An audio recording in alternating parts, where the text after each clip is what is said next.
Los Angeles. I'm and most Hollywood nights. She goes to California, oh, California. California. What you say about Los Angeles? LA got the people saying.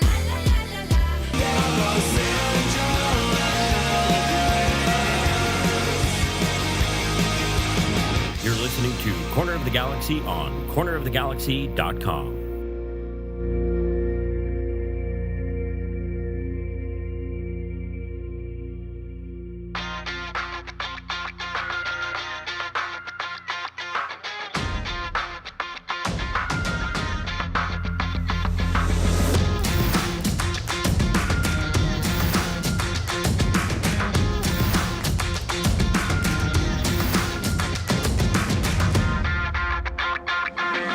Welcome to Corner of the Galaxy, the show that talks 100% LA Galaxy soccer. We're glad you could join us. Now it's time to sit back and relax as your hosts navigate through the twisting, turning, but never boring world of the five-time MLS Cup champion, LA Galaxy. Hello, everybody. Welcome to Corner of the Galaxy on cornerofthegalaxy.com. I'm your host, Josh Guesman, coming to you on Thursday, July 6th. LA Galaxy 2-1 victors in front of basically the entire city of Los Angeles, the entire state of California, the entire country, the entire world saw the game at the Rose Bowl. Congratulations, LA Galaxy, 2-1 win, and maybe some faith restored, some order restored to the world, maybe just for a little bit. We got a lot to talk about. We're going to get you through the LA Galaxy's win over LAFC. 82,000 of you in that stadium. Good job, everybody. We're going to get you ready for the LA Galaxy's game against the Philadelphia Union as well. So that's coming up. Some little tidbits, news, rumors, all that fun stuff. Has some stuff and some interesting things on the rumors front. So we're going to talk about that. To help me do all of it, we're glad to have him back. It's Eric, the Portuguese Hammer Vieira. Eric, how's it going, buddy? 82,110 people in the stadium. And who's going to talk about it? Two guys who were not there. Not there. although on my deathbed, I'll just lie and say I was. Oh, yeah. You know? It's like the Zlatan game. Yeah.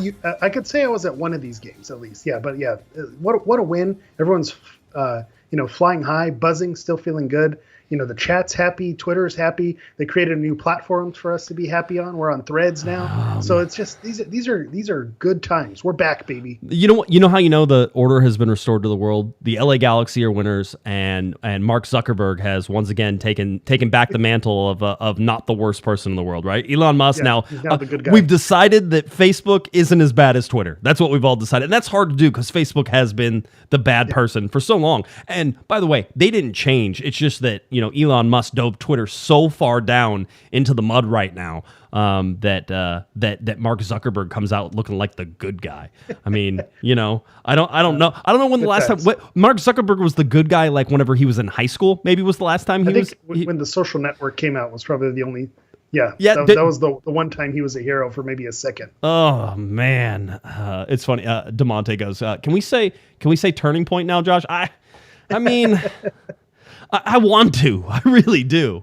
I really want to. I just want to say, my 4th of July was a lot of fun. I had a good time. I was out at the train club, as you guys know. I got to spend time with family. I saw more fireworks. It's basically like leaving Dignity Health Sports Park, where you're surrounded by fireworks everywhere. That's what it was there. I had a great time. All deal. I got home from there at about 11:30, 11:45 after having to put stuff away and do the whole thing. So at 11:45, I finally came in and checked my phone to see that the LA Galaxy had won the game. And I was like, well, I mean, I'm up, right? It's 11:45 p.m. I'm up. I might as well just watch the whole game, right? So I immediately went to the replay and watched the entire game. I got done about 1:30 whenever all was said and done with everything, and finally went to bed.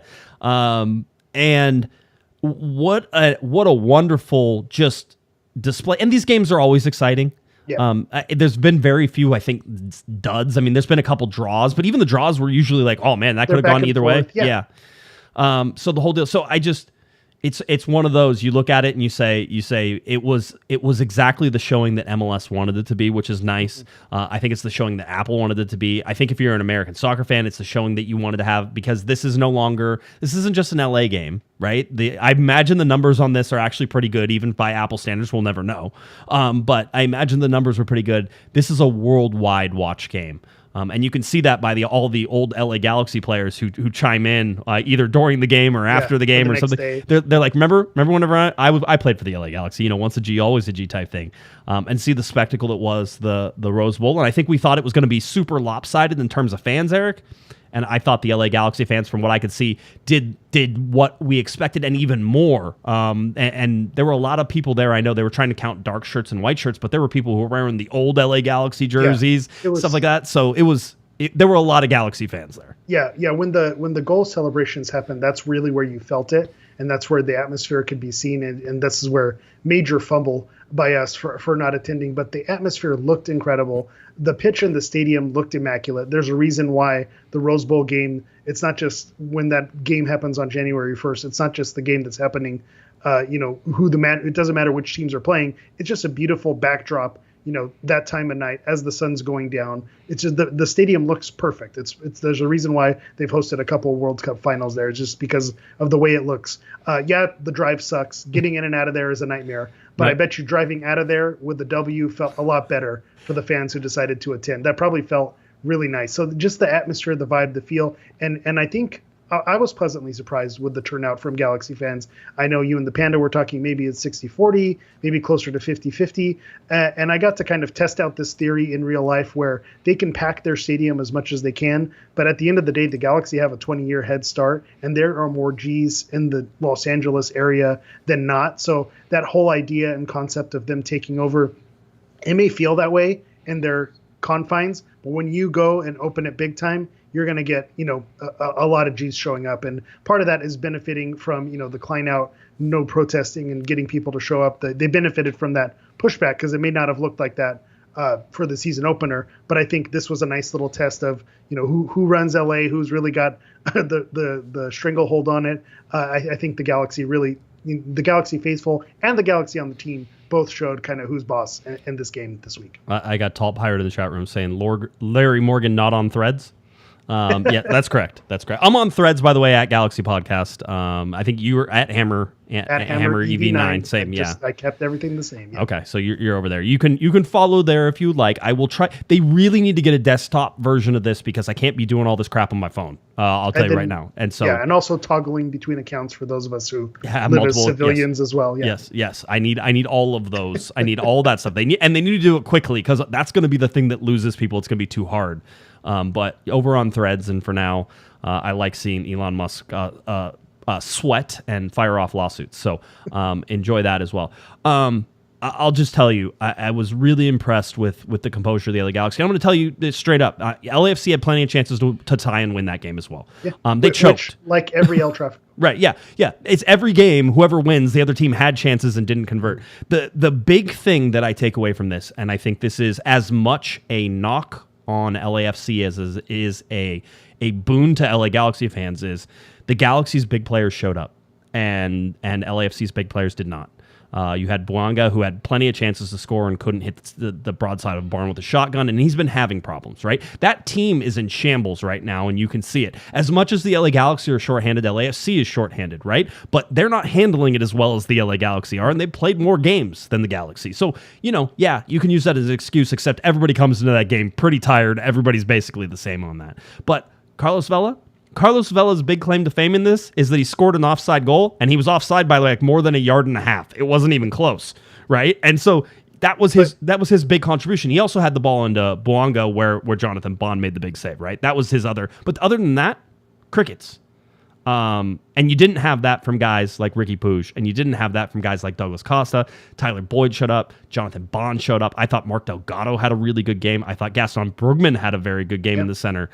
Just doing things. And what can you say? Even Edwards, with the tackles, and he showed up and almost had himself a goal. So yeah, I think they were showing the players before the game, right before the anthem, kind of looking up into the stands. And I'm going to talk my smack because obviously this is a pro LA Galaxy, but you just saw some of the LAFC players kind of looking up in awe of all the people, and then there was just a difference in the Galaxy players. They just looked like that fired them up as opposed to it being too big of a moment for them. It felt like maybe it was too big of a moment for some of those guys on the other side. just the other thing in broad strokes, and then we'll go into this maybe a little bit more, is talking about the performance of Riqui Puig, and he's now been named player of the match, and then he was named then he was on team of the match day, and then he was named player of the match day. As well. So he basically got all the awards. And by the way, Douglas Costa should probably be on the team of the of the match day as well. I thought that he was outstanding.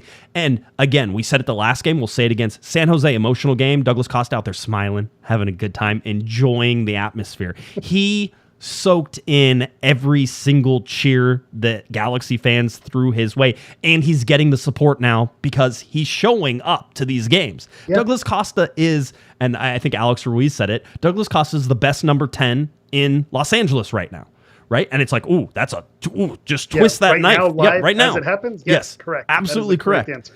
That's craziness. I mean, you and I famously had a big argument about Douglas Costa about whether or not he can make it. Well, right? Where I'm going to save face with that argument is that we were talking about Douglas Costa, and this is now Doug Costa. Doug, that's right. This is the new and rejuvenated Doug Costa, and so it comes down to he's in great form right now. So can he keep up with it? And we mentioned you mentioned on Monday the short turnaround from the Stanford game at San Jose, and then the Rose Bowl, and we're talking full 90-minute performances. Yep. And making it happen. But going back to Riqui, who won all the accolades of the day.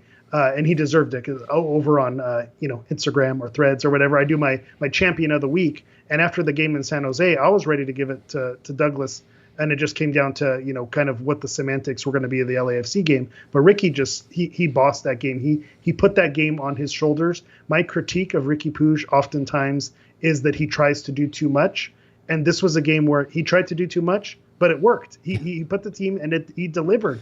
There's the people who are your vocal leaders, and I think we got Chicharito at a point in his career where he was more of a vocal leader and a motivator. And then there's your lead by example guys. And I think Riqui is a perfect example of a lead by example guy, because if you're on the pitch and you see the level that Riqui is busting his ass all over the field, then you have to say to yourself, well, I got to keep up with this guy. I got to match the intensity and match the level. And he was on another level. I was looking back and thinking, is this his best game in a Galaxy jersey, or are we looking at this just because of the moment? I think it is. I think this is his best performance in a Galaxy jersey since he's been here. The moment, yes. Yes, in the moment he was the best. But also if you just look at what he did, but there's something to that as well. He didn't have to do it alone this time. And so often we do see him having to do everything alone, right? His combination with Douglas Costa over the last couple of games, right? His combination with Tyler Boyd and those guys going back and forth. I mean, Tyler Boyd could be the player of the match, by the way, as well, with, goal and assist. And then an assist. A goal and assist, and he didn't get man of the match. Right. And that's crazy. But if you didn't watch the game, right, you didn't see the contributions that Riqui had. Right. And so, just the and let's put this in proper context too, Eric. And I think this is the super important one is, there was a lot of criticism of Riqui Puig holding up his jersey against what LAFC has coined their C team, right? The academy guys. They're children. They're children. Children. He did it to get poor. Riqui is a child, first of all. So, let's remember that, right? So Riqui Puig celebrating in front of LAFC, celebrating that victory over children at BMO Stadium, right? Doing all those things. And the fact that Chiellini was out there saying, oh, well, you're a clown, right? And he called him out. He's a clown right in the press conference, right? And everybody's like, oh, man. How many commentators said that there was going to be a target on Ricky's back in this game, right? That, LAFC, it was even in the lead up, right? Taylor Twellman had it. Those guys did it. They had all the stuff. The lead into it was, this is payback and LAFC is going to get Riqui Puig. Guess what? They tried to. They tried to get him back. They were all over him. They were fouling him. They were trying to close off his space. How many times did he receive the ball between like 3 LAFC players? How many times did they never get a touch on him whenever he did it? The fact is, if you're looking, like revenge, they have this revenge idea. They're going to make him pay. And that was in their minds. They wanted to embarrass him. And it came across as they were impotent. Right? That they couldn't get it done. They couldn't protect what they wanted to because Riqui was too good for them. If anything, their focus on Riqui Puig, trying to drive him out of spaces that he was supposed to do, made them look more pathetic. And by the way, Taylor Twellman calling out LAFC's defense as pathetic throughout the night, and quite honestly so, in a lot of different ways. But the bottom line is Riqui Puig had a target on his back, and he basically flipped the double birds and just put the pedal down and embarrass them. That's embarrassing. That was my big takeaway. Yeah, it was a catch me if you can. Going back to my point where I say sometimes I feel like he does too much. He gets the ball in those situations and he tries to dribble out of them, and sometimes he'll give a bad pass. But it seemed like the ball was glued to his foot every time he went. It's like, oh, is he in trouble here? And he just managed to get away, with the ball. And so in this game in particular, I always, my famous line that I always say is, they're a counterattacking team cosplaying as a possession team. Over the last 3 to 4 games and the way Riqui Puig has been playing, I'm starting to see the possession game click. It's working. When in past El Tráficos, LAFC has been the team that dictates possession. It wasn't as clear cut a Galaxy lead in possession, but they were dictating the passes. They were dictating the pace. And to your point, Ricky may have had them frazzled with the pregame comments, and even though Chiellini mentioned in the pregame that it's all squash, he talked to him after, but they were thrown off their game. They were kind of headhunting and going for him, and they couldn't get him. They just couldn't get it. And my little fan fiction that I have, yes, no, let's just say it's fact. We're just from now on, this is the fact, right? Chiellini was wearing a white jersey or undershirt, which normally when you try to wear your team's colors, or you have the motion tracker sports bra type thing, but he had a shirt underneath, and I thought that was odd that he had a white shirt underneath. And I'm willing to bet that he was hoping to score on a set piece or to get on the score sheet, and he had a message for Ricky either with a clown or with something. I just have a feeling that was the case and why he had that white shirt underneath. And Ricky didn't let him do it. So they had other plans and other things on the cards, but I think Ricky just played so well he wasn't going to let them do it. Yeah. And the last thing, and we'll kind of get to it, was the celebrations at the end too, because you saw what it meant, what it meant to the team, and kind of it was a release valve. And some people were criticizing, well, are they celebrating too much? And I think the only people criticizing were the losing side from it. But when you think about it, there were 5 games unbeaten, but not much to show for it. Right. And then to win in that game and the way they did it in front of that crowd and all the people, I mean, aren't rivalries supposed to be important? Yep. Aren't you supposed to win games? Yep. Isn't that what it's all about? So I don't harp on them for celebrating too much. That was a big win in the rivalry, but it was also like, okay, we have some momentum. We'll talk about the turning point later and what it means, but that was one that just it felt very good. I will say, I'm pretty sure LAFC fans once questioned Steve Cherundolo why he couldn't beat LA Galaxy as being the most important game of the year, right? That was the video that was shared around the world. Everybody knows these are important games. They're always going to be important games.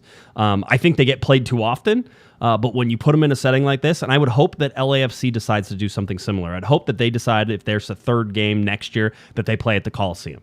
Right? Or they play, I really think that's where it should be. I like these big games, and these are not regional games. This is not Los Angeles. This is not California. This is not the Southwest. This isn't the Western United States. It's not these are worldwide games. People are paying attention to these. And I don't think there's anything about that game of soccer that we saw on July 4th on a Tuesday night in front of 80,000 plus at the Rose Bowl, right? That makes MLS look bad. As a matter of fact, it makes MLS look exciting. And when you realize that Lionel Messi is coming in and that you're going to see more of these big crowds. I mean, I have to imagine, I'll be surprised if Miami ever plays a game in their small stadium ever again. Everybody's going to go sell out. Yeah. I wouldn't be surprised if the Galaxy get Miami next year and they play them at the Rose Bowl. My bet is if Chris Klein were still in charge, but I bet people saw how that panned out and the crowd and the turnout that they got. I would not be shocked if they're not on the phone with Don Garber and saying next July 4th, it needs to be Galaxy versus Miami at the Rose Bowl, because the Galaxy gets to, that's their quote unquote second home stadium. Right. And then you have Messi coming in. You're going to sell that out. And you saw that reaction where this is a game for obviously the fan bases and the rivals, but you saw a lot of neutrals show up just to see, okay, I've heard about this El Tráfico. I want to go to one. And then this is an opportunity for them to check it out. So that's something that, was really exciting to see that turn out. So I would not be shocked if it's, Miami and the Galaxy next July 4th, because there is too much money to be had if you're on the business side of things. Yeah, it feels that way. I was also impressed with the LA Galaxy's defense. Now, this is multiple games now where the Galaxy have had one starting center back, really. And you put Kelvin Leerdam. Kelvin Leerdam deserves whatever you can give Kelvin Leerdam. I don't know, if you can give him a bonus or you can do whatever, but the guy's playing out of position and he's looking good. I didn't have any problems with Leerdam the entire night. Mavinga has always been the more shaky of the two, and he plays center back, right? And the whole deal. So he's been in there. The goal that LAFC scored was, off a set piece. And how often have we seen that from this LA Galaxy team? Not surprised. Did they have chances? Did LAFC? Absolutely, they had chances. Didn't convert any of them.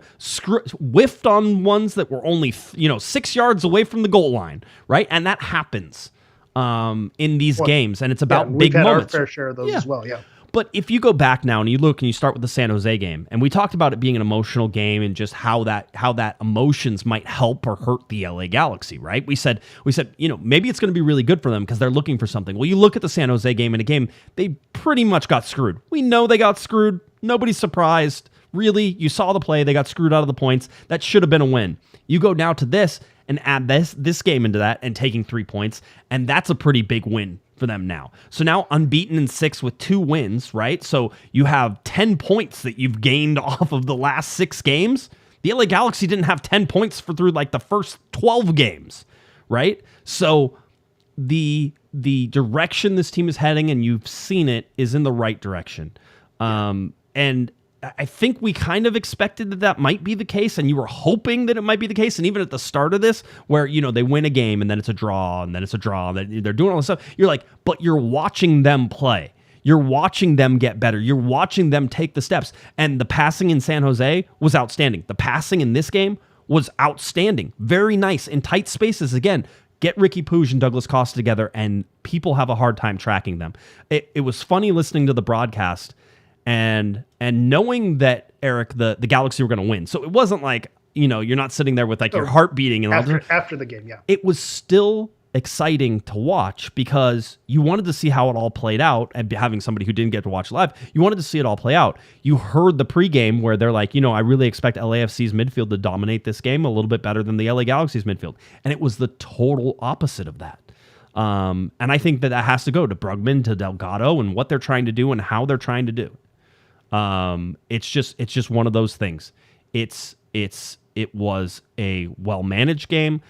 I thought the Galaxy probably could have scored 1 or 2 others. There was the one ball I think that Dejan Joveljic didn't get a good foot on, that was sort of near the goal line. I was disappointed in Preston Judd's performance because I don't think he offered much of anything the entire game.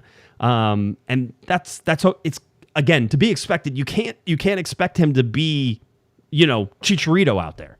Yeah. And as much as we like Preston Judd and Dejan Joveljic, we have to, and we'll talk about rumors of possible players who are coming in. These are not players who were signed to be, all-star DP level guys. Preston Judd, if you were going to, look back, Monday morning quarterback, maybe the moment was a little bit too big for him in that game, because we have seen him show out and show the talent and the ability, but he didn't seem to have it on that night. And like you said, that's okay, but those opportunities could have been there. I think about Edwards' chance where he weaved in and out. There was just a last second block. Like that could have been an opportunity for a goal as well. Yep. So just, to your point about this being like a turnaround game, what our eyes have been showing us is that this team isn't as bad as the points that they have. And I think that's a frustration point for this team. And that's part of why you saw the celebrations being what they were. It's like, okay, we are going to start to see this, go our direction. You would hope so. Yeah. And but you have to consider we still, don't have our DP striker. We still have center back depth being an issue. So you want to pump the brakes a little bit, but it then comes back to the management about Vanny getting the lineups right, getting the sub patterns right, and kind of getting everything cooking on the right time. So I hate to give us hope, and I hate to be that guy, and for it to be, this is the hope game. That kills this you. is the game. How many times have we had this? But, this really is the type of game that can be a turning point for the season. You think 14 games left, this really is like a peak at the right time type activity. Don't peak too soon, Eric. That's what I've heard. Somebody on this podcast says that. So I always enjoy that. I mean, maybe the one guy we haven't really talked about, Jonathan Bond, as much as maybe we should. He deserves a shout out as well for that first half. That first half save was massive. Massive. Don't we? And he had. It was one that was the cross that came in early that he was able to get a hand on, and the ball was able to be cleared, right? And that was the dangerous one. But it was the volley from Buongo that was Carlos Vela over the top, back behind Caligari, that had the sort of that full shot that really was a great save, and it was a tip up over the bar. It was a reaction save. Jonathan Bond, and I think rightfully so, has been criticized for not making some of the big saves that you need him to make on some occasions. That wasn't this game. And the fact that he gets a collision right there at the end of the first half and doesn't come back for the second half, apparently a thigh contusion from what I'm hearing. And if you saw him in any of the videos and stuff that was sort of happening at the end there, you could see that he walked off the field just fine and wasn't a big deal. It didn't seem to be big. So I would expect that he's able to play this weekend, but maybe not. Jonathan Klinsmann came in and I thought did a good job, made some good saves, did some good stuff. I don't love the goal, but that's more of a defensive issue than a goalkeeper. A near post, that's reactionary, and I'm not sure you're getting there. It's also asking a lot of him because, coming in cold, not getting the reps in the beginning of the game. And so you got to salute Klinsmann as well. So both keepers deserve their flowers, but you heard the word contusion and you're like, okay, that's almost a sigh of relief given, injuries that the Galaxy have had this season. And contusion, basically just a big bruise, really bad dead leg if you want to, oversimplify it. And so I don't imagine that Bond will be out for an extended period of time, but maybe, he could use a game recovery. To me, and we've said this plenty of time during the season with the time that Bond missed, I don't think that there's a huge drop off from Bond to Klinsmann. So if Bond needs that extra time, throw Klinsmann in there, let him get his moment to kind of get hot, because I don't think that there's that huge of a disparity between Bond and Klinsmann when you switch them out. Yeah, it doesn't seem like that. And back and forth, it doesn't matter all that much, but really Jonathan Bond has sort of been playing pretty well in the last couple of games. I wanted to give him the shout out for that. Indeed, for how he played. Listen, I think the LA Galaxy have done really well in this stretch. I think we've seen them play well. This game and the passing that was able to be made and just the different sort of looks that they were able to share and show, again, you look at the LA Galaxy, they played against San Jose. San Jose was one of I think top 5 or top 6 in the Western Conference, right? And there's no doubt in my mind that the LA Galaxy were better than San Jose for that entire game. Gifted and robbed at the end of that game in order to not get a win for the LA Galaxy. So you look at that. Then you go look at LAFC. I know the form that LAFC is in. I see the form that LAFC is in. They were ripe. Yeah, they were ripe for the picking, really. They were. And when was the last time they lost 3 games in a row, right? I mean, that doesn't happen, right? And so you can look at that. But when you look at what the LA Galaxy did, they were able to weather that storm. And I thought that LAFC came out flat. I mean, look at the Tyler Boyd goal. Now, Boyd's going to get a lot of kudos for this. Maybe I'm going to be the one who throws cold water on it. But really nice strike. Perfectly hit. Understatement of the year. Right, exactly, right? Very good and timely, right? Big moment, big goal. That's what you want to see from him. Such horrible defending that if the LA Galaxy did that and allowed that type of goal, I guarantee people in this chat room would be saying that whoever was the defender on that, they should have been traded, right? And that they're not allowed to come back to the team ever in the whole deal. It was horrible defending. Was that Duenas who was out there on the right for LAFC?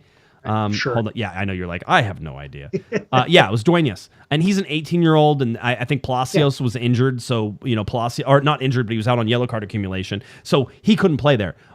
Duenas looked like an 18-year-old who had played in that because there's no pressure on Tyler Boyd whatsoever. He gets the ball, he stops, his back is to the goal, and then he turns, clears himself a little space, lines it up, maybe does a little stutter step, stretches out a little bit, leans to the left, leans to the right, touches his toes, reaches across, grabs his arm, stretches for a little bit, then lines up a nice right-footed shot across the goal. Again, very nice. And in the moment, it's huge and everything is huge. And I don't want to take away from what that is. But the defending is shambolic in that position. And if the Galaxy do that same type of thing, I know everybody's leaping off the chair, right? Yeah. It's funny that you mentioned Duenas because he was the one who kind of tried to get a little fire going in the second half. So he was one of the few players that I saw on the opposition have a little bit of bite to him and a little bit of fire to him. So obviously that moment, it wasn't his best moment, but oddly enough, he was one of the players that I did see step up given the situation that the other team is in. So you have that goal now. Allowing Ilya to come in and score that goal in the second half. I mean, that's a huge momentum shift there, right? Because you saw that, and the Galaxy. Let's face it, this Galaxy team does not play well with Elite.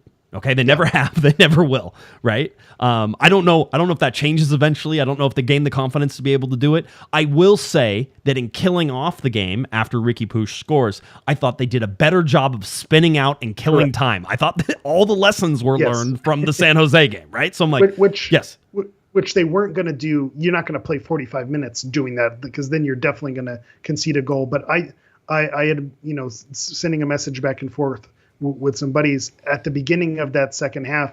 I said the game is going to be won or lost if they can hold on or not, because all the press was happening, adjustments were made, and the Galaxy were just emergency defending. So you almost felt like the goal was coming. So when it did come, you're right, it did feel like a momentum shift. So it was the recovery from that and then getting back on track. And they did find their footing and kind of get going. But it did seem like they came out of the second half having some trouble. I see some things in the chat as well in terms of set piece defending, corners. That seems to be an issue. You don't like to give a header near post. That shouldn't be where you're giving it up.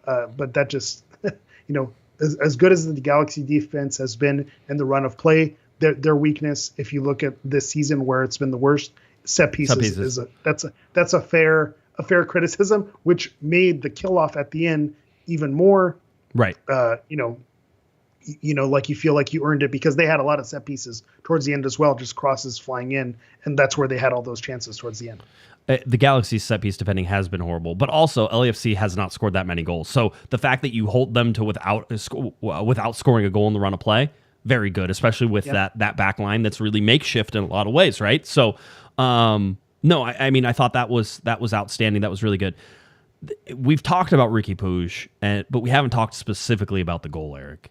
And where Douglas Costa gets to play into this a little bit, and how he plays the ball out wide to the ball gets cleared out and it comes to Costa, and Costa turns, and I think Puig passes it to Costa, and then Costa goes wide with it out to Boyd. Now Puig whenever he makes that pass to Costa, is inside his own half.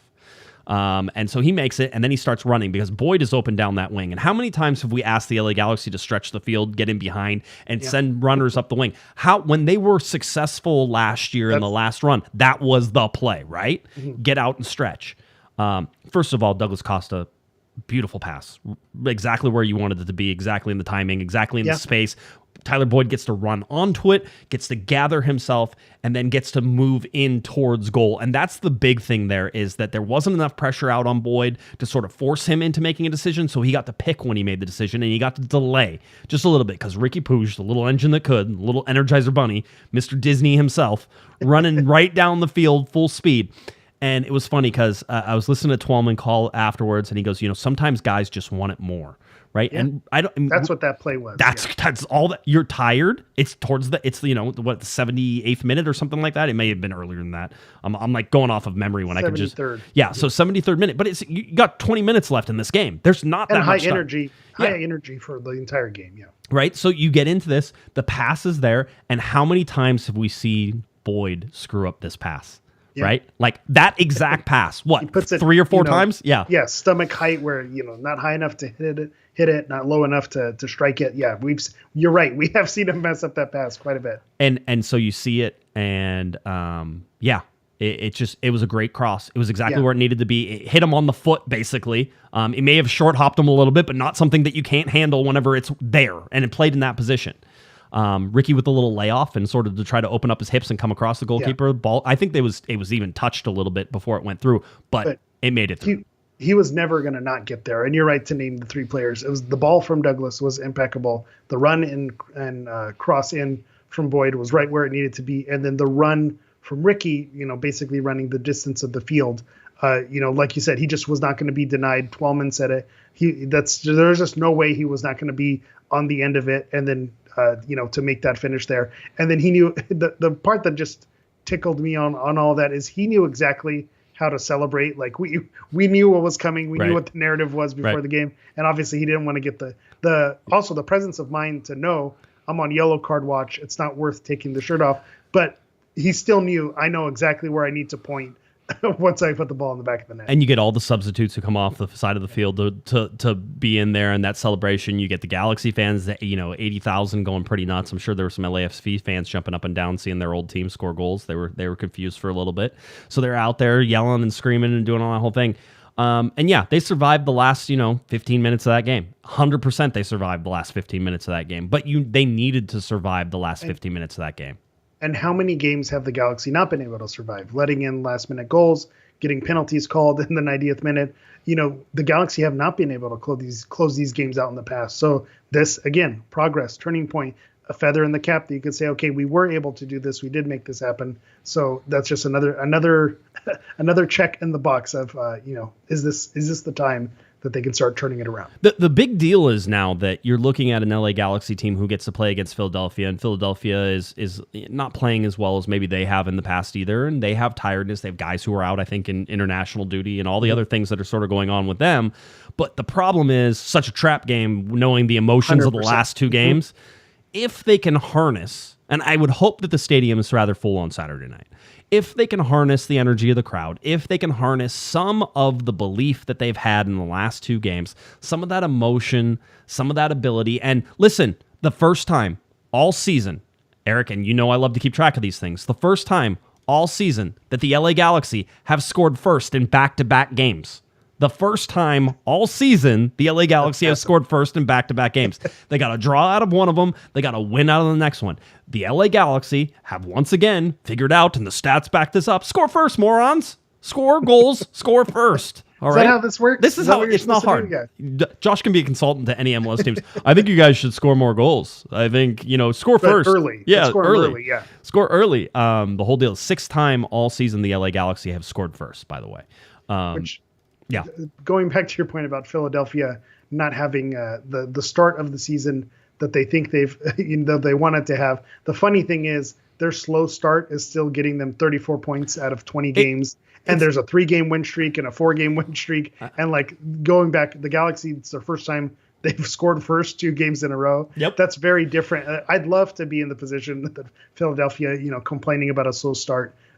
Sitting in 5th place in their particular conference. So it's just kind of a funny thing when you compare the two. Hey, first time they scored first in 2 games, and they're getting a struggling Philadelphia who, they're not exactly struggling when you look over their form guide over the course of the season. I mean, really, it's the same thing with LAFC too, right? I mean, they've been losing these games. They haven't been playing. They're still 2nd or 3rd in the Western Conference. They're still 3rd in the West. Yeah, I think they're okay, right? They're okay. They have a chance to recover, and you just don't want it to become a habit.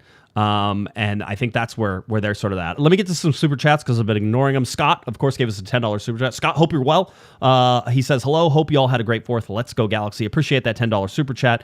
Gary comes in with a $5 super chat. Thank you guys very much for all you do for us fans. It's greatly appreciated. Thank you, Gary. We appreciate it. Hope you had a good 4th. And then it's SPQR. I'm always afraid to do any of these that I don't understand.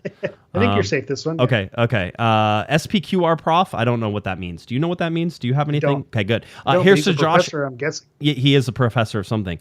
Here's to Josh, Eric, and all the regulars who joined COG. Such a tough season, but these last few games are lifting spirits. $10 super chat. Appreciate that, Professor. Thank you very much. By the way, Herb, I just want to tell you, Herb is on Threads. I just wanted to tell you. Oh, so we're okay. Official. It's fine. Also want to shout out just the chat room in general because I know we were getting right. Some lively friends joining us who maybe don't normally join us, but that happens rivalry week upon rivalry week. But again, you just point to the scoreboard. They're mad. They can stay mad. It's okay. This is our show. Yeah, it's fine, not a problem. Shout out to the Comets 96 as well, are in the chat room. If I'm correct, the new supporters group that's focusing on some of the black supporters in the Galaxy community, and so shout out to you guys. Love what you're doing. I would join. I am the whitest person on the face of this earth, though. That's why I have to insert my joke here.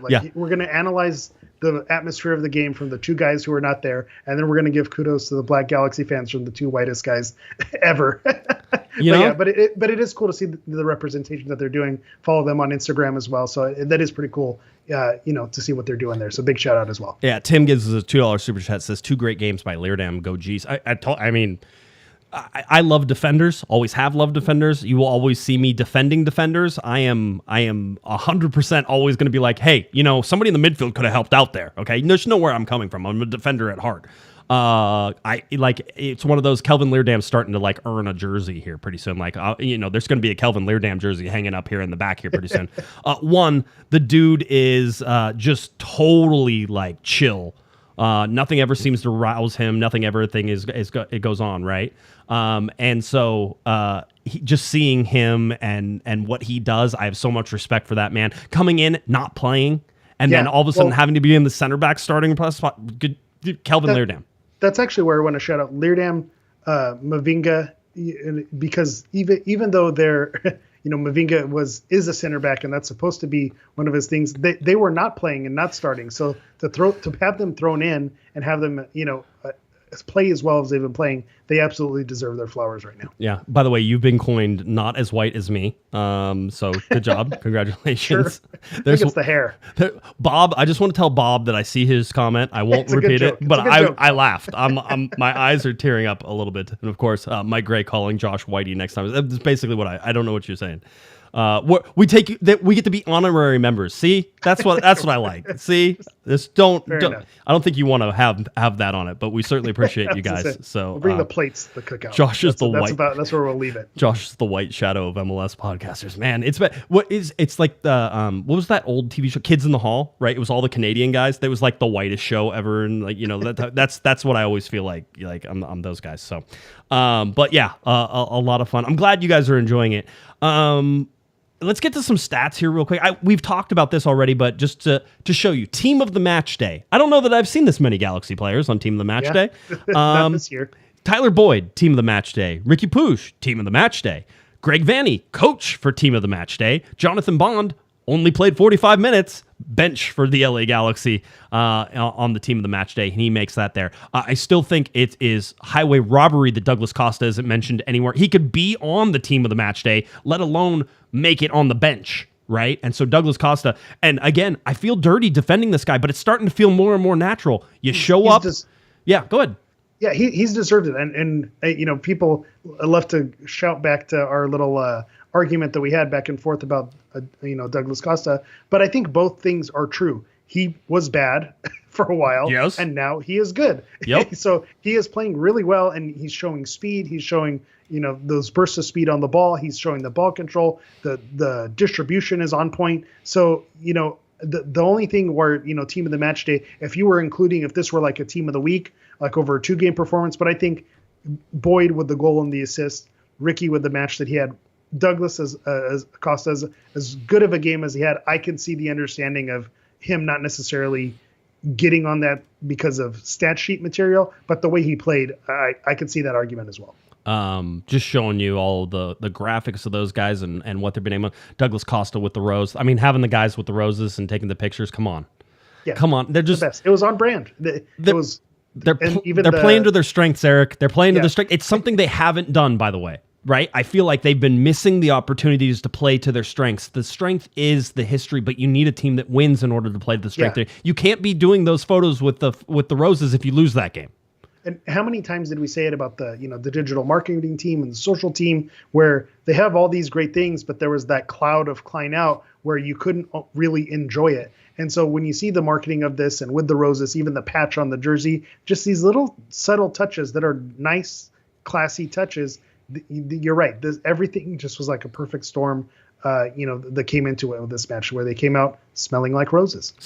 Oh, look at you. So good. A $5 wasn't even written down. I know it wasn't. A $5 super chat from Steven. Love the podcast. After this win, there's nowhere to go but up from here. G's up. Appreciate that, Steven. And then a very special. Oh, wait, hold on. I can make that louder. There it is. Let me do it one more time. I want to make it loud, because it's more. There we go. First time, apparently, for one of our donators. Tonis gives us $20 super chat. Well, certainly, we appreciate that. They say, new to this great pod, but hardcore, loyal LA Galaxy fan. Keep up the good work, COG. We appreciate you. Welcome to the podcast. Hopefully, we'll see you here every Monday and Thursday at 8 p.m. That's coming in hot. Man, you appreciate guys, the super chats. Everyone's feeling generous today. We're buzzing after a win. We're kicking out fans from the other club. Can it just stop? What a night. Can it just stop? Can we stop right here? Can we bottle this and just like Eric, there's certain points where you just never want the next day to come. Whenever Zlatan came in and played that game, I never wanted that next day to come more. And there's a sadness in me deep inside in my chest, knowing that I will never get to experience that game live again. And watching it gives you just the small dose of what it was. Chasing that high. Right? You're chasing that. You know you're never going to get back there again. And that's something. I would feel bad if you were like a 21-year-old kid and that was like your first soccer game that you went to. Well, that absolutely is a thing where people came, to Galaxy games because of Zlatan, and then now it's like, now what? Now, where do you go from after that point? Yeah. Come on, I need where it is. Where is it? Give me the good stuff. I need it. So games like this are huge. Just in terms of what the LA Galaxy were able to accomplish.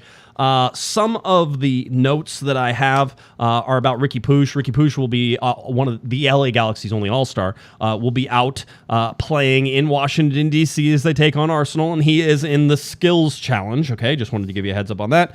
Let's see. I'm looking at I'm going to staunchly defend the MLS skills competition. It's fun. That's going to be my hill that I die on. Because it's fun. It's fun. Soccer's supposed to be fun. These all-star games, let's not put too much into the game itself.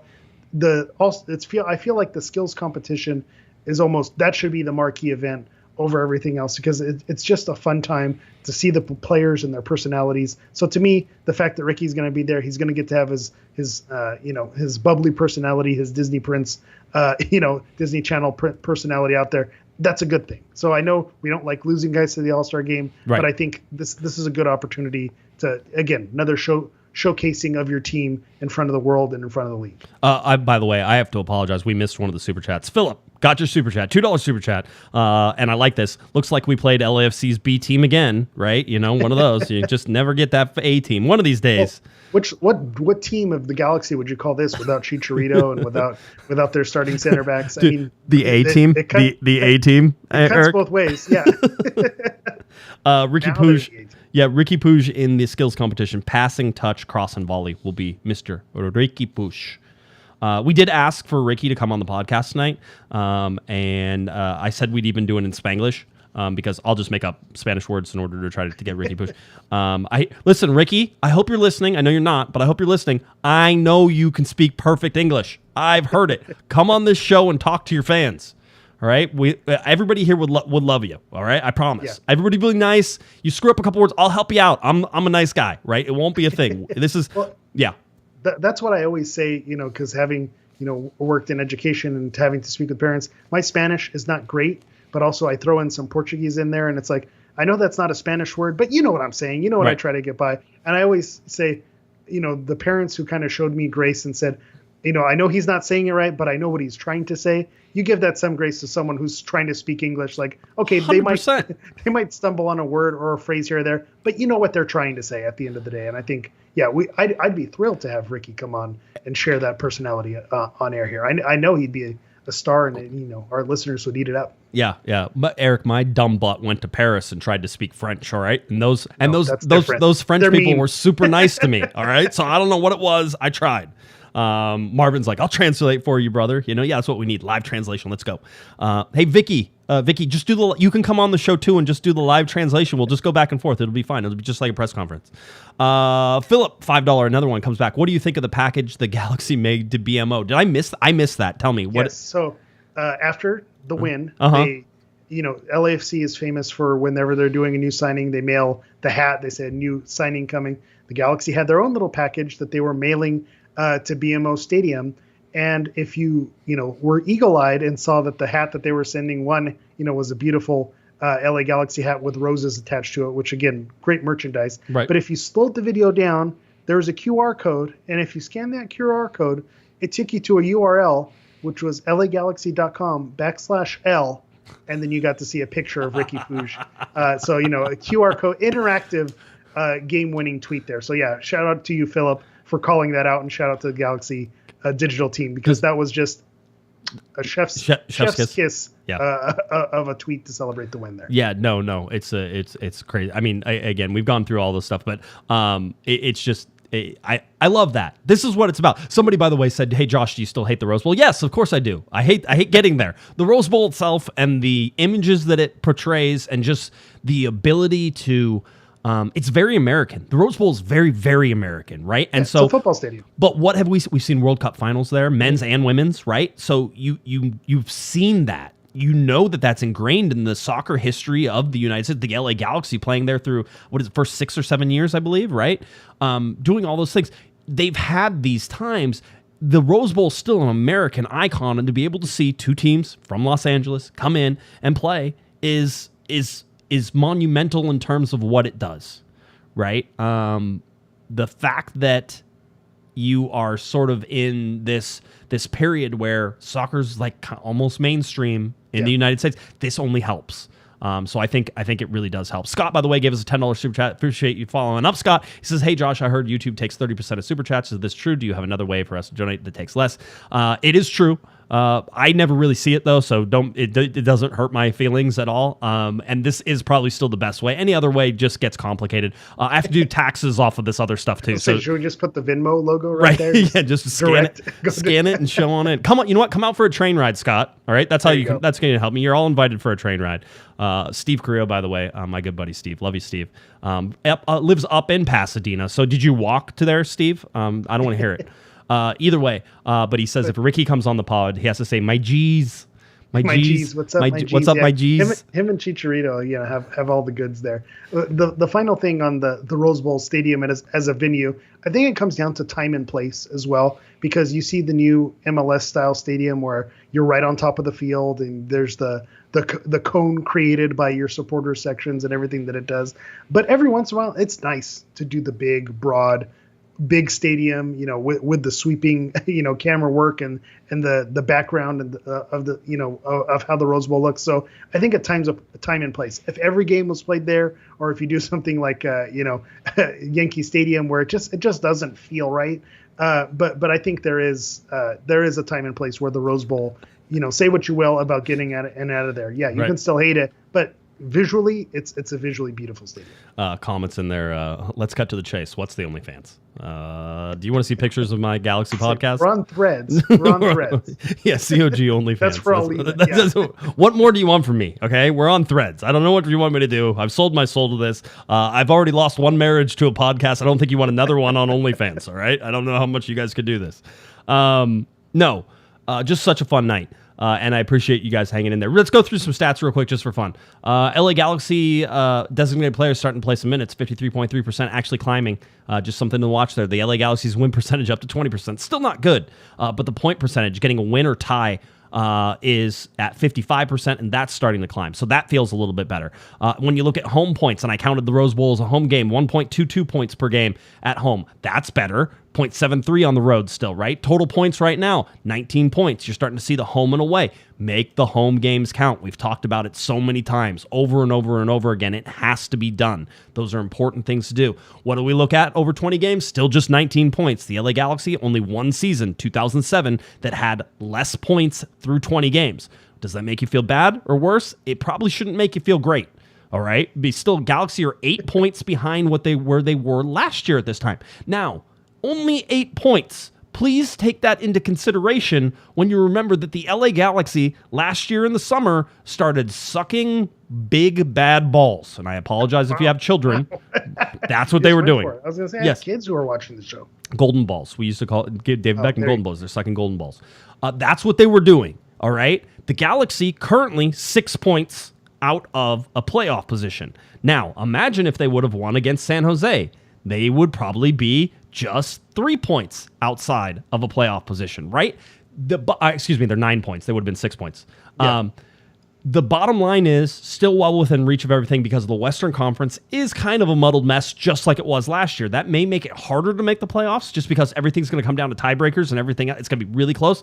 But Greg Vanney has been saying it now for multiple weeks, which is we're down to the margins on this. It's about the margins. It's about the little things. It's about the point here, the point there. Everything matters at this point.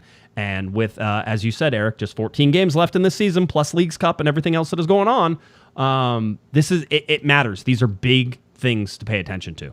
I'm trying to go through. There's not like that much interesting stuff, except I'll do this one. This is the goals projection right now. The scoring of goals is still just absolute crap. Okay, 34 goals right now is you're averaging 1 goal a game. Okay, that's what played 20 games. Minus 12 goal differential is also Yeah. Not great. Yeah. Not great. Yeah. And so you're not there, right? It's not where you want it to be. But we were talking about the defensive goals being a big problem. They were trending up towards the 2020, which ended up being 71.1, right? In 2020. That's what it would have been had they actually played 34 games. 71.1, right? Because that was a shortened season because of COVID. So that's how bad it was. Vanny came in, got it down to 54 goals. Vanny last year, 51 goals, right? Now, if you look at it, the defensive projections, and this can change game to game, but we're watching it at 52.7. The defense has corrected itself to where it was last year, and I think they can get better. What's still missing? Offense. Got to find offense. Has to be offense. Absolutely offense. We'll talk about the rumors here in just a second. The longest single season winning streak per year, one so far in 2020. 2023, one. They've won one game in a row. That's not even in a row. It's just one, all right? The longest single season unbeaten streak now at 6, ties last year. 6 in 2020, 6 in 2022, 6 in 2023 now, 7 in 2019. Obviously, the 2011 with 14 is the standard bearer there. And then the longest single season losing streak was 3. That's not so bad this year. The longest single season winless streak was 7. So the Galaxy with a win or a draw against Philadelphia will make it 7 games unbeaten and will basically match their unbeaten or their winless streak from earlier this year, which was 7, right? So just sort of keep that in mind. And we said they can't be this bad for the entirety of the season. Eventually, it has to balance out. I think we were hoping, Eric. I don't like all the draws, but you're right. 7 unbeaten would be the balance that we're looking for. And you mentioned it about outside of a playoff spot and the points. I look at the West, the standings, and everyone's beatable. I don't think there's a team who's dominating, who's just handling business. St. Louis is sitting at the top. Galaxy just drew them. Yeah. Yeah. Seattle, lost to Seattle, but, really played well during that match. LAFC, we saw what happened. Real Salt Lake is at a negative goal differential. We saw that they can beat them. Dallas, they've had the Galaxy's number, but I wouldn't say that Dallas is this, immovable object.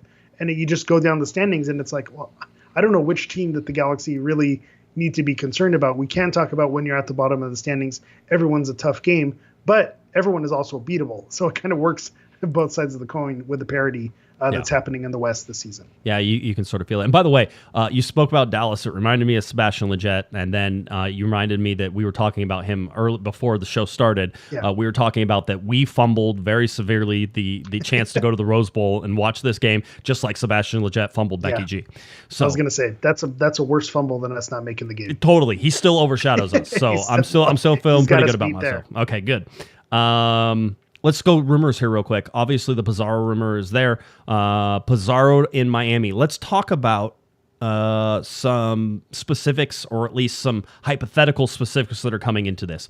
It is rumored right now that this deal is very close to being done. I would say that, at least from the LA Galaxy perspective, and I could be totally wrong, but gauging by the people I've talked to today, that perhaps it's not as close or not as much of a done deal as everybody says it was, only because there are some very specific things that limit what the LA Galaxy are trying to do. Okay. There's going to be options here. Now, it was reported that Miami was basically going to pay all of his salary, and that they were going to send him over to the LA Galaxy. And this is an attacking midfielder, right? So you're talking about a team that has a pretty good attacking midfielder in Riqui Puig, but perhaps you could play him as a false 9. I'm like trying to think of how you get him on the field with everybody else, right? Yeah, that's the only way I see it working, because, who would have thought at the beginning of the season that I would have said, hey, you don't want to break up the Tyler Boyd, Douglas Costa, Riqui Puig, attack, or the, Puig, Brugman, and Delgado, as good as they, like, you don't want to mess with that, but you think maybe he can go out on the wing because the winger depth was an issue. But the way Boyd and Costa have been playing, I don't know that there's really a spot for Pizarro. So where do they need the help? They need it in the attack as a forward. So maybe it is, you do 2 number 10s, one's a false 9. You even saw it with Riqui, the way they lined up as well. He kind of pushes forward, almost like in a 2-forward set. Yep. Sometimes once the Galaxy give movement going. So maybe he can, Pizarro just makes it formal. When we talk about stats, you look at, over the course of his time in Liga MX and MLS over with Miami, we're talking, 15, 20 something games. 3 assists over the course, if you count the Liga MX games. That's not great. So you talk about goal production and that being something that the Galaxy need. I understand why fans are hesitant and not thrilled about this, because he's not exactly lighting it up. Right. But we're also the fan base that ran Kevin Cabral out of town. So when we're missing someone like Kevin Cabral, and we were starting Memo Rodriguez on the wing at the beginning of the season. So I think at its best, it's someone who's going to be, a starter, right, for the Galaxy, who can make a difference. And at worst, it's an upgrade at the depth. So if you think at its worst, it's still an upgrade. You have to make that move, especially, if Miami's going to be paying for it, even though it looks like it got more complicated with the DP slot and that situation. But I think on its head, you look, okay, the Galaxy are struggling. Maybe I'm not in love with this move, but it's still an upgrade based on the depth that we have. There's going to be this, and here's the deal. If you get Pizarro, it doesn't matter if Miami pays all of his salary. It doesn't matter that you picked him up in the center in the middle of the season, and you only, even if you were paying his salary, you only had to pay him half his salary, basically. He doesn't get to be a TAM player. There's no way to buy him down to TAM because it's about the full salary and how you're designated a certain player, right? And so in this designation, he's a DP. Now, Miami will pay all of the salary or some of the salary or however much, and the rumor it basically says, hey, they're going to pay all of the salary. But what Miami needs more than anything and why they're willing to pay all the salary is they need the designated player spot. Well, there's only one way to open that designated player spot, and that's if the LA Galaxy take the designated player spot. Now, Miami, if they wanted to, could hold the designated player spot and trade Pizarro, and the LA Galaxy could get him, and then perhaps in some magic way, and I have no idea how, make him a TAM player or not a TAM player or however it is, but the DP spot has to be carried by one of the two teams because that's how it works with designated players. You can't just lose unless you can be bought down from it into a TAM. Like if your salary is $1.5 million and you're labeled a designated player, but at any time they could just move you down to a DP. It's kind of like Riqui Puig, right? Riqui Puig can be a TAM player at any time. But you look at Busquets or Alba, the type of player that Miami is trying to get, I don't think they're going to eat that DP slot and then, make the other. I think the players that they're trying to get are going to take up that salary. Yes. So I think they do need the DP slot. And then I saw someone mention in the chat, I'd rather have Joseph Martinez. Guess what? I'd rather have Joseph Martinez as well. But I think reuniting with Tata, you saw the banger that he scored on the 4th of July. I don't know that he's up for discussion to be taken off their plate. So yeah, I'd love Joseph Martinez over Pizarro 100%, but I don't know that he's available. So and that's you have to dance with who with who's there at the dance. I know that's not the correct saying, but but if Martinez isn't available, you can't ask for him. You have to dance with somebody. Don't fool me again. They are who we thought they were. It's not dance with who brought you. No, you have to. He didn't bring me. Yeah. No, you have to dance with. You have to. Yeah. You brought the person. You have to dance. You miss 100% of the shots you don't take. Yeah. Okay. Yeah, you miss 50% of the shots you don't take. Anyway, no. So that's it. But here's the real decision matrix, right? The decision. The LA Galaxy get a short-term rental. Pizarro's contract is up at the end of this winter. He's probably going to go somewhere. You're not out anything because I don't know. I imagine something's going to have to translate over to the other side. I don't think the Galaxy are just going to get everything for free. In fact, there was one tweet that got deleted that showed the LA Galaxy sending over international slots and some other things, but it also showed Joseph Martinez coming over with Pizarro at the same time to open stuff up. So I don't think that's 100% true, and some of it, and it got deleted, so I really don't believe it's true. One of those. But you have to, it's going to be short-term rental because his contract's up at the end of the year. You're not going to, but he's going to take up the DP slot, which means you're not going to be able to sign another DP. Or you wait till the window closes, and when I tell you that I've talked to people in the highest positions in the LA Galaxy about these scenarios, know that I've talked to the people at the highest positions within the LA Galaxy about these scenarios. So some people call it a loophole. It's not a loophole. The Galaxy are literally allowed to sign a free agent either before the window or after the window or in the window. Yeah, as an international, bring him in. It's not a loophole. That's just how it is. It's free agency. That's how it works. The LA Galaxy right now could be talking to a free agent that might have a more longer-term effect on the LA Galaxy where you're going to sign them for 2 or 3 years and they're going to be the designated player and they're going to help you long-term. So it's short-term rental versus long-term, and that decision has to be made. This is why I'm saying I don't know that it's as close as you think it is because those decisions have to be weighed and then a decision has to be made, right? Yeah. So somebody has to figure out which direction the Galaxy are going from here. I know that people are saying, oh, well, they should wait till they get a general manager. I don't know that there is going to be a general manager. You could wait until they get a president, or at least co-presidents or however it's going to be managed, right? But you do have someone who's in charge of player personnel right now. Now, and they're the person you brought in to make these type of moves. So I think they have the personnel to make these moves and to weigh those options. And with Vanny's role in getting sign off on this as well, I think that's where it's looking. But you're right. DP, do you have an issue with that? I don't necessarily, because your Chicharito's done for the year. If it's in for the year, it's a wash. Right. And so now you're right.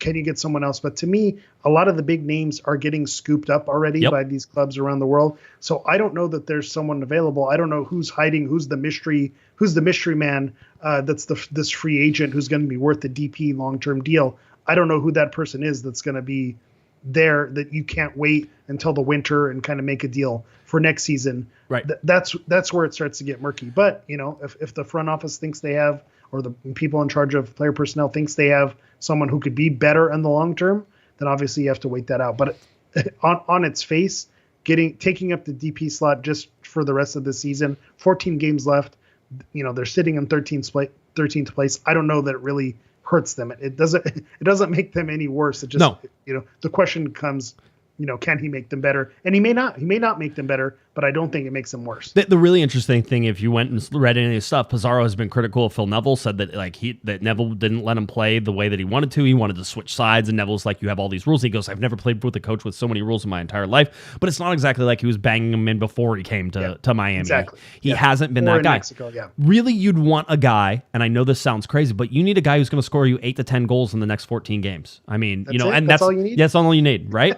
You need somebody up there, right? Dance with who brought you. Yes. Get a guy who scores goals. Score more goals than the other team. All right, I like this. If you're going to do it. And by the way, let's get to some super chats, because I know you guys were talking in here. Comments 96, $10 super chat. Appreciate the shout out. Longtime COG supporters over here. Love you, Josh, Hammer, and COG crew. Thank you. We appreciate you guys. Tony launches into the super chats as well. $5 super chat says LA Galaxy have to win at least 8 of the next 14 games to make the playoffs. We'll see. I always like those. I know what you're saying. I understand you have to make up ground and you have to get people to lose, and those things have to coincide. So it's not just as simple as being 9 points behind and within reach, those types of things. It's like you have to get people to lose in front of you. I don't think it's impossible. But you're going to play those teams. You are. And so I think Tony's done the math. I feel like he's looked at who they play, and if they pick off these wins off specific teams, that's the magic number that will get us there. But if you look at their run of games in the beginning, I wouldn't have guessed that they even had a chance. I was ready for 2024. I know. 3 games ago. Yeah, I know you were. The fact that it's not totally out of the question is kind of wild right now. Eduardo goes, I was betting on the auction again, and thank God the reception at the stadium sucked. Do you remember, Eric? Do you remember when we went to Night Navy? And we went to that, and there was a guy there who was bidding on auction stuff. Yeah. He's like, he bought 3 jerseys, right? and I think maybe there was some adult beverages being consumed in that. And he was like, I think he said it one time, my girlfriend's gonna kill me. Right? It was one of those. So the auction, and I don't know how to say this right either. It seems like the items in the auction haven't been as great either, because there was a time where I was getting. You were in the only auctions. I was feeling myself in the auction. It's tempting once you get in there, especially when you see good stuff at a somewhat decent price. I was ready to buy Jorgen Schelvik's cleat. Right. That was going to go in the studio. But. Yeah. Bob, by the way, points out Pizarro was loaned out to Monterey all last season, right? So wasn't even playing with Miami, hasn't been here, has been just an unhappy camper. And so, a very likely guy on the way out. I'm going to be very interested to see if, I think, what was it? Jordi Alba is supposed to be coming to Miami now, along with Busquets, along with Messi. Like I said, mini Barca. Is over there rocking and rolling. Getting the band back together. Yep. Absolutely 100%. So they're doing that. So again, just watch it. I don't know. I wouldn't be surprised if this deal gets done, because they're basically going to say, we're going to push off any of the big concerns that we have. We're going to have 2 open designated player spots. And the crazy thing is, Douglas Costa, you're almost like, man, maybe you should keep him for another year. But it's like, man, maybe you shouldn't. There's too many injuries. Don't do it. Somebody call Will Kuntz. Don't do it, Will. Don't do it. Go ahead. I was going to say that's where it can get interesting with Pizarro, if maybe take the DP slot and then maybe work something out with Douglas. But I think that's too risky with both of those guys. Those are the types of signings that got the Galaxy in trouble in the past. So I think they would be wise to not look anything into Pizarro past this year. Yeah, I would agree with that. Let's see.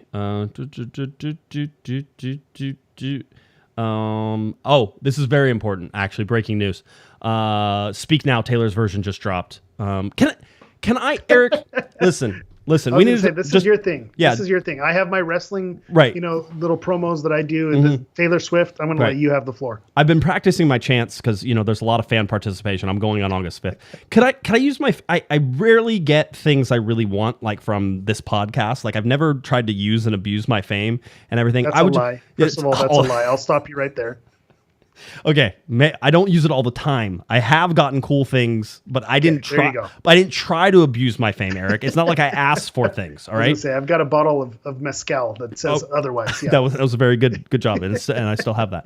Feel the berm drop everything. Now you sent me that before, and I've been singing that song in my whole head. But I never use this podcast to try to get things. I have tickets to go August 5th at SoFi to see Miss Taylor Swift and one of my favorites. And so we have the worst tickets in the whole stadium. They're like limited view. I think we're going to be looking at the side back of the stage.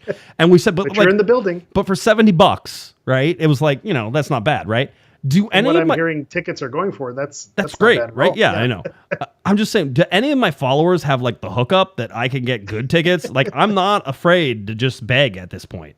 And I would, so I'm just saying, if you have any hookups, right, like putting it out there, I like it. There's got to be someone who works at SoFi or connected. Just get me into a suite. Just an upgrade. I just need 4 tickets in a suite. And I will say, yes. having attended WrestleMania at SoFi in a suite. Right. There are so many suites in that place. So what? Right? It makes sense. Okay, yeah, good. You're not crazy. You're not crazy.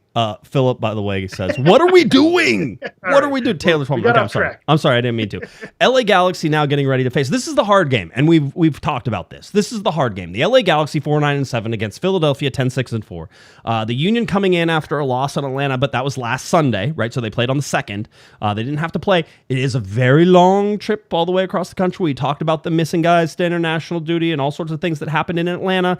So there is that advantage a little bit, but the Galaxy, maybe I would say, I was almost like, the Galaxy have a pretty good rest though, like with the Tuesday, but they played Sunday. And so, yeah, it's probably about even whenever you try to wash with the travel, I think. try to toss those things out. But we talked about the emotional games they're playing and how this game now lines up. There is no way that this game can beat the emotional high of playing at the Rose Bowl in front of 80,000 people. I don't care if there are 27,000 people at Dignity Health Sports Park. It's still going to feel a little empty and a little bit smaller. And the problem is Philadelphia wasn't they were at a stadium with 42,000 people. So, maybe they'll feel a little bit a letdown. But basically, you're looking at this and you're saying there's a real chance for a letdown here. And that's the problem because the Galaxy can't afford to let down. And maybe that helps them.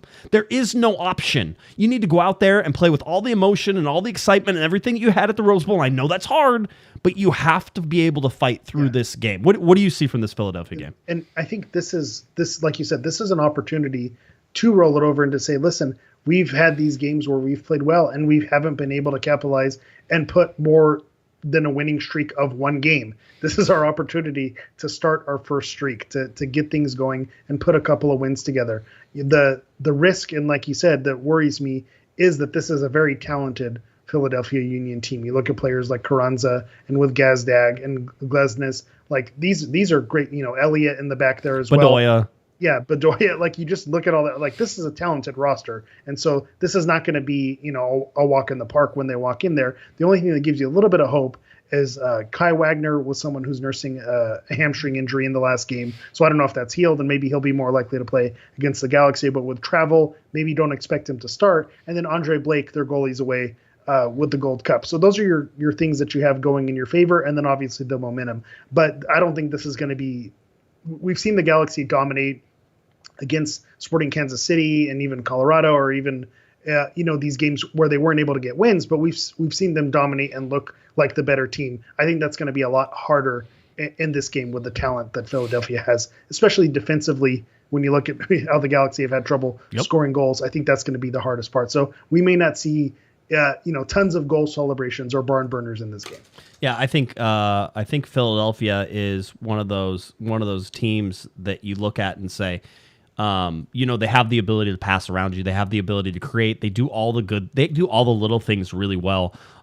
I have so much respect for this Philadelphia team, especially being it took them like 7 years to build this team up to what it's really been in the last 3 or 4 years. And so you look at their successes and what they've had to do. I think this is an extremely tough game. I mean, we talked about the schedule being brutal. You had San Jose in a rivalry game. You had the MLS Cup champs coming in, playing, and then you had the MLS Cup runner-ups right after it, right? So we knew this was going to be the brutal part of the schedule. And right now you're looking at an LA Galaxy team that if they get a draw, if they get a win, puts themselves in a position to basically have weathered one of the toughest parts of their schedule and come out of it with flying colors. Because I remember people predicting they were going to come out with 0 points against LAFC and San Jose, and instead the Galaxy came out with 4 points, which is almost mind-blowing. And when you think about what happened in San Jose, it should have been 6. Yeah. And so now you head into Philadelphia. I don't care who it is. It's a home game. There has to be a home game winning. You have to go out and win your home games. So this is super, super important. The LA Galaxy has lost only 1 of 12 all-time meetings with the Union, win 8, draw 3, including going unbeaten in the last 7 meetings, win 5, draw 2. The 7-match run is the Union's longest active winless run against any opponent throughout the side, though the sides haven't played in over 4 years. I think the last time we played was 2017. Was that it? 2019. Yeah, 2019. And this is when Philadelphia was not the Philadelphia that we see now.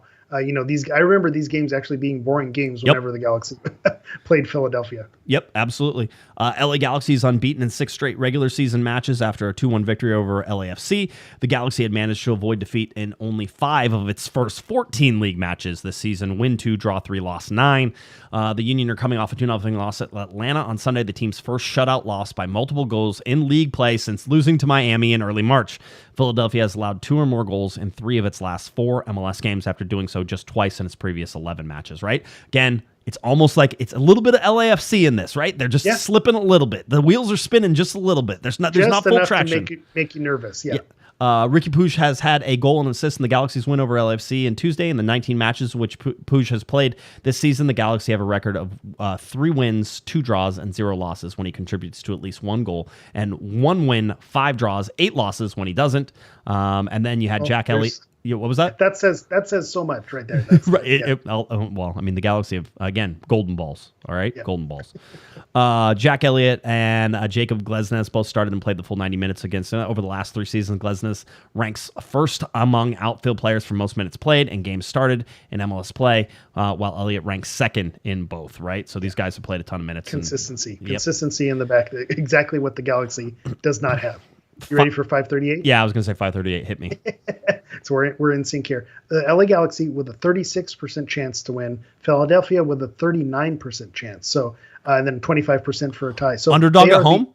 The only 538 home team that is an underdog. So if you don't like 538, then you've got to be you're feeling good about yourself right now because they're doubting the Galaxy. But I think 538 is seeing what we're seeing, the talent that they have on the team versus a depleted Galaxy team. So yeah, we're going to see what they have. If you want the Bovada, you want betting odds, is where it kind of goes screwy. Galaxy plus 165, Philly plus 150. So pretty close there. You don't bet this game. Yeah, you just leave this game. Bet a draw. Bet a draw. Plus 265.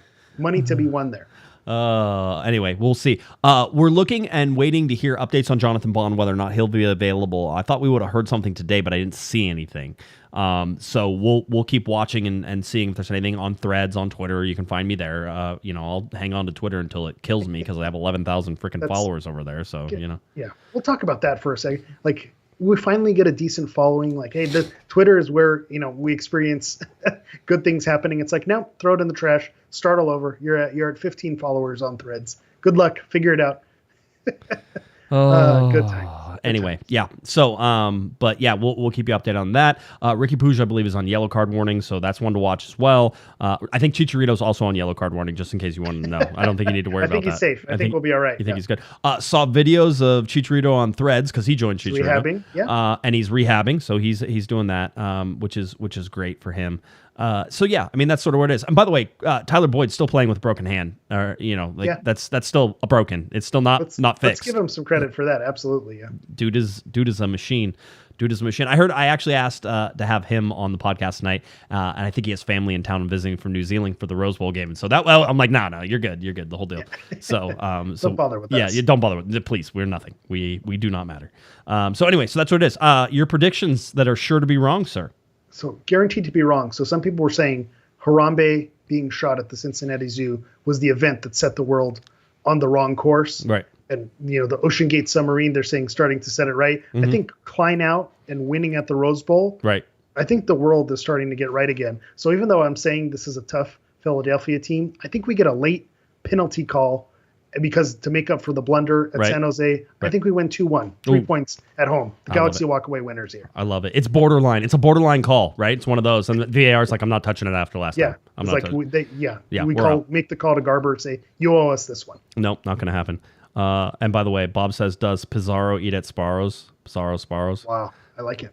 Just make the shirts, print the shirts. I just want to say the quality in our chat room. Bob's on a good one tonight. Yeah. Bob is, but just in general, everyone's good. Yeah. The quality in our chat room, you guys are what make things as entertaining for us to do this. Like I go in here knowing that if I say anything wrong, the chat room's going to catch it right away. So I don't have to worry about being a moron. You guys are going to catch it right away, and it's not going to be an issue, right? Not only that, but then you're funny. You're funnier than I am. That's why I read all your stuff. I'm just here as a narrator. Yeah, the chat is the best. Galaxy win 2-0. Okay. I don't know. I don't even know who scores the goals. I don't know that it matters anymore. It's one of those things. It doesn't matter. You stop trying to. Joveljic he needs one. He needs one in this game. Tyler Boyd and Preston Judd tied for the club lead with 3 goals apiece. I'm Casey Kasem.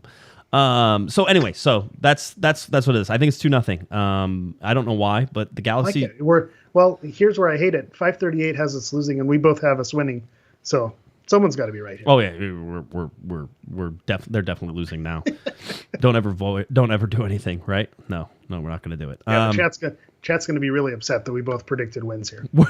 Alex, we're all morons, Josh. Yes, I agree. Yeah, that is. We're all equal here. On stupidity. Collection of morons. I think that's going to be the name of my other podcast that I start. That's perfect. Wonderful. That's the subtext of this one. Corner of the Galaxy, a collection of morons. It sounds like a Marvel movie.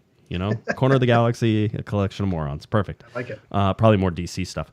Anyway, that's where we're at. The LA Galaxy playing against Philadelphia. This game coming up on Saturday, 7:30 p.m. is your TV start time. 7:39 p.m. is your kickoff time. Dignity Health Sports Park, Apple TV, free. That's right, free. So 2 games in a row, free. I still see people who are like, oh, I don't watch the Galaxy because they're not on national TV much, and I don't want. I'm like, how many free games have you missed? Like a lot.